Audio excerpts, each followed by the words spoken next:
हिंदू धर्म के हिसाब से चार धाम बद्रीनाथ, द्वारका, रामेश्वरम और पुरी हैं।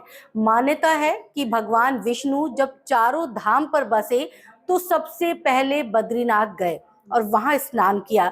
इसके बाद वो गुजरात के द्वारका गए और वहां कपड़े बदले। द्वारका के बाद ओडिशा के पुरी में उन्होंने भोजन किया और अंत में तमिलनाडु के रामेश्वरम में विश्राम किया। पुरी में भगवान श्री जगन्नाथ का मंदिर है। पुरी के इस मंदिर में भगवान जगन्नाथ, उनके भाई बालभद्र और बहन सुभद्रा की काठ की मूर्तियां हैं। लकड़ी की मूर्तियों वाला ये देश अनोखा मंदिर है। जगन्नाथ मंदिर की ऐसी तमाम विशेषताएं हैं, साथ ही मंदिर से जुड़ी ऐसी कई कहानियां हैं जो सदियों से रहस्य बनी हुई है। मंदिर से जुड़ी एक मान्यता है कि जब भगवान कृष्ण ने अपनी देह का त्याग किया और उनका अंतिम संस्कार किया गया तो शरीर के एक हिस्से को छोड़कर उनकी पूरी देह पंचतत्व में विलीन हो गई। मान्यता है कि भगवान कृष्ण का हृदय एक जिंदा इंसान की तरह ही धड़कता रहा। कहते हैं कि वो दिल आज भी सुरक्षित है और भगवान जगन्नाथ की लकड़ी की मूर्ति के अंदर है। जगन्नाथपुरी मंदिर की तीनों मूर्तियां हर 12 साल में बदली जाती है। पुरानी मूर्तियों की जगह नई मूर्तियां स्थापित की जाती है।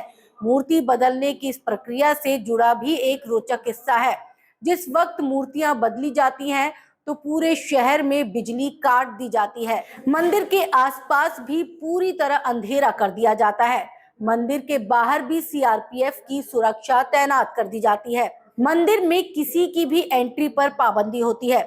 सिर्फ उसी पुजारी को मंदिर के अंदर जाने की इजाजत होती है जिन्हें मूर्तियां बदलनी होती है।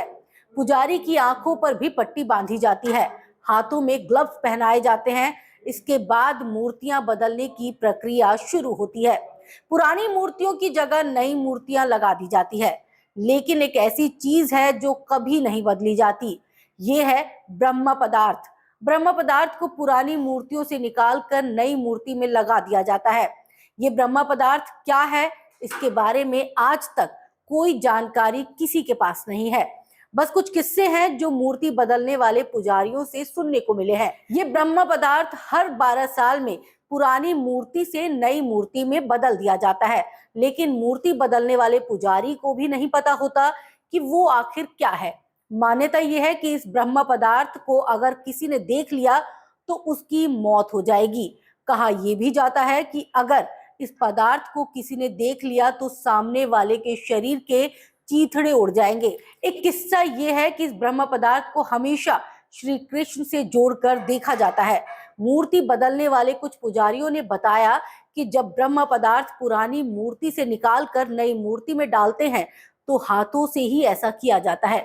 उस वक्त ऐसा लगता है कि हाथों में कुछ उछल रहा है, जैसे खरगोश उछल रहा हो।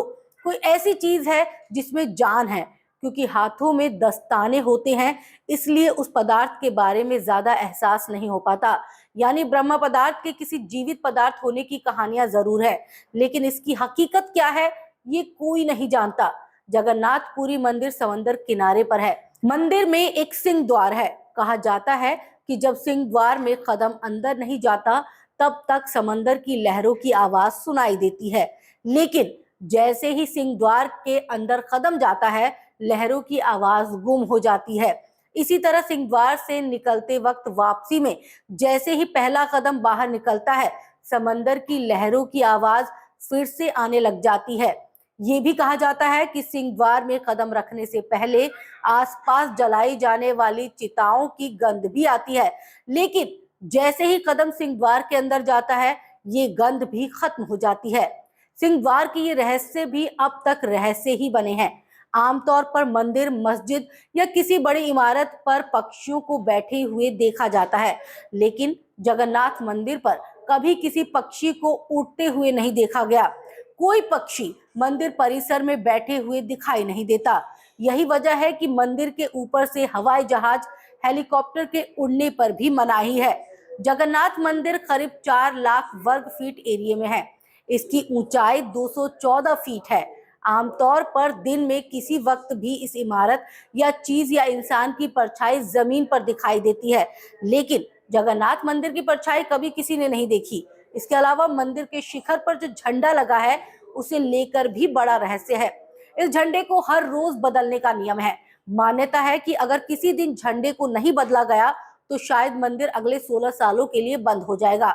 इसके अलावा ये झंडा हमेशा हवा की विपरीत दिशा में उड़ता है। मंदिर के शिखर पर एक सुदर्शन चक्र भी है। कहा जाता है कि पुरी के किसी भी कोने से अगर इस सुदर्शन चक्र को देखा जाए तो एक जैसा दिखता है। वहीं जगन्नाथपुरी के रसोई से जुड़ा एक रहस्य ये भी है कि यहाँ चाहे लाखों भक्त आ जाए, कभी प्रसाद कम नहीं पड़ता। लेकिन जैसे ही मंदिर का गेट बंद होने का वक्त आता है, प्रसाद अपने आप खत्म हो जाता है।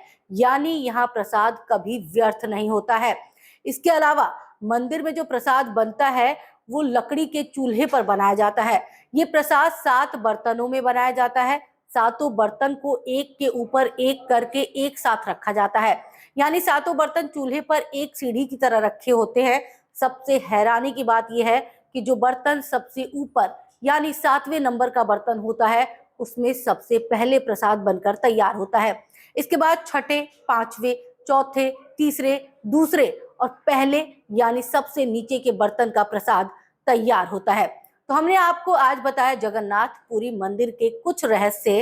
कैसी लगी आपको हमारी ये पेशकश? आप कमेंट करके बताइएगा जरूर और देखते रहिए भारत आज।